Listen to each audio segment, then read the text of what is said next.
Hey, it's Martin here with EV News Daily. Well, today the UK announced the ban on selling new petrol and diesel cars from the year 2030, 10 years earlier than previously announced. It's part of a 10-point plan from our Prime Minister. Boris Johnson is calling it the Green Industrial Revolution, as wind, nuclear, hydrogen and carbon capture and storage all got promoted today as part of a legally binding goal to reduce emissions. Check out the audio version of EV News Daily today for an extended look into what this means, not only for the UK but around the world, and what key figures have said today in reaction. And you can get the audio version on podcast apps if you don't already. Search EV News Daily. There are 930 shows in the archive if you want to dig in. There's £1.3 billion worth of cash being injected into new car charging infrastructure and over £580 million for EV grants to encourage buyers into new models. However, one point to note is that hybrids are allowed until 2035 if they travel a significant range on electric. That range, well, it wasn't announced today. This is a bold move that'll give the market a clear sense of direction. It allows for investment in skills training from auto technicians to emergency responders, for fleet buyers to continue those cost analysis to move those big fleets to EV, for towns and city planners to press on with zero emission zones to clear up the air around our kids' schools, for charging companies to justify spending extra and more money from their investors. So how does the UK compare? Well, California has the aim of banning fossil cars and trucks by 2035. And whilst that was an executive order, it's still in 10. Norway has around 75% of new vehicles having a plug socket. Almost half of all new cars sold in the first half of 2020 were full electric in Norway. This is a country built in part on oil and gas revenues. And they have an ambitious target, 2025. We're 4 years away from the date set. Now that's called a parliamentary goal, but they want zero emissions cars, light vehicles and buses, urban buses, to be part of that. Some German cities already ban older diesels. In China, they want half of all new car sales to be NEVs, what they call new energy vehicles, by 2035, a little later. And India, well, they're consulting on their own vehicle makers on a 2030 ban for new vehicles. Scotland was 2032 before today's announcement. We'll see if they come in line with these ambitions or maybe get more ambitious. Sweden, Denmark, Netherlands, Ireland, they're currently all 2030. Now, France and Spain are currently 2040, but as countries like the UK, quite a big car market in the world, as we announce these changes, will be watched very closely to see if green policies are vote winners or vote losers. And sorry for being cynical, just the way it is. And as you'll notice, I've said nothing yet about Eastern Europe, so Russia, Africa, South America, Australia, any kind of US policy which aligns all 50 states. Nothing to talk about there yet.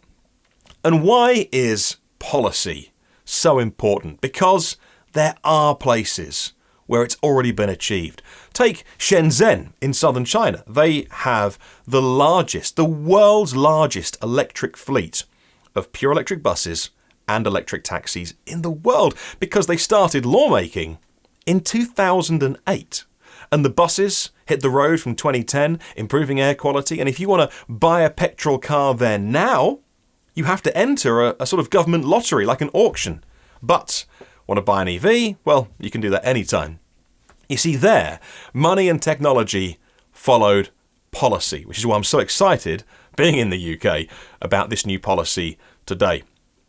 So what can we do to help get more people into EVs around the world? Well, the US has a $7,500 federal tax credit. That's available to buyers who purchase a car from a manufacturer who hasn't yet hit their 200,000 vehicle limit. Something which many say is now unfairly hindering the early adopters, those who took big financial risks like Tesla and GM. They've both hit their limit, so buyers of their cars don't get that incentive. Now, that may change under a Biden administration. They've talked about boosting domestic EV production in the US, like a Made in America rebate. In France, there's up to €12,000 off a new EV if you were to also scrap an old combustion car. So what would make you buy an EV? Is it the carrot or the stick, or maybe it's both? Well, for fleets, it's total cost of ownership. It's that and it's nothing else. So many of them in the world have been doing this already, and they're so far ahead of the general public on this. Fleet buyers can see that when you factor in cheap electricity, you save money with EVs. Large fleets will take a long time to change over, and many will do it in step with adding charging infrastructure at depots or even where their vehicles are stored and kept, often overnight.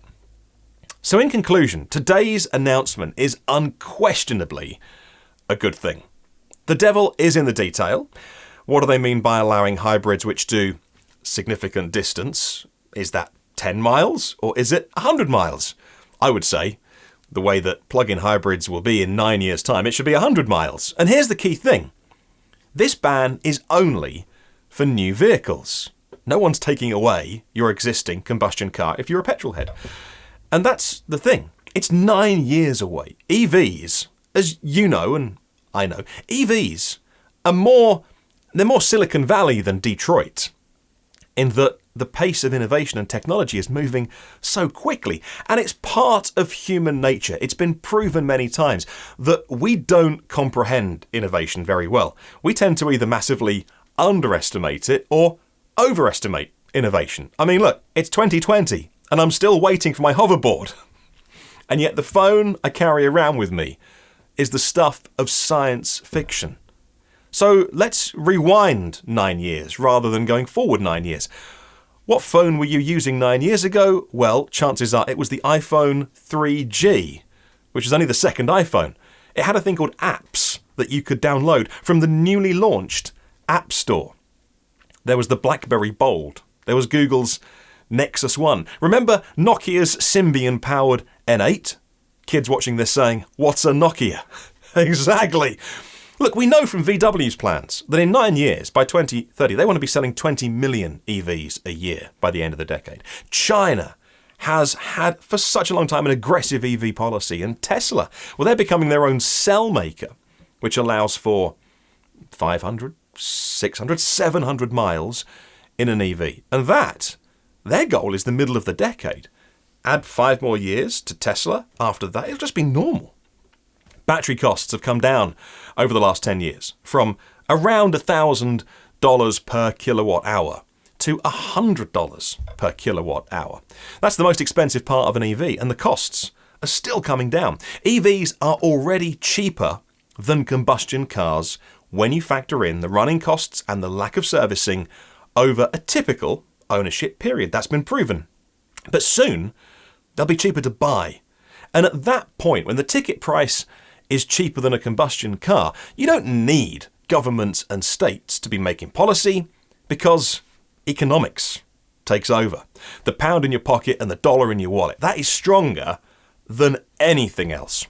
When you save money and drive a better car, it's obvious. The trend of the last 10 years is continuing, and soon they will be cheaper to buy.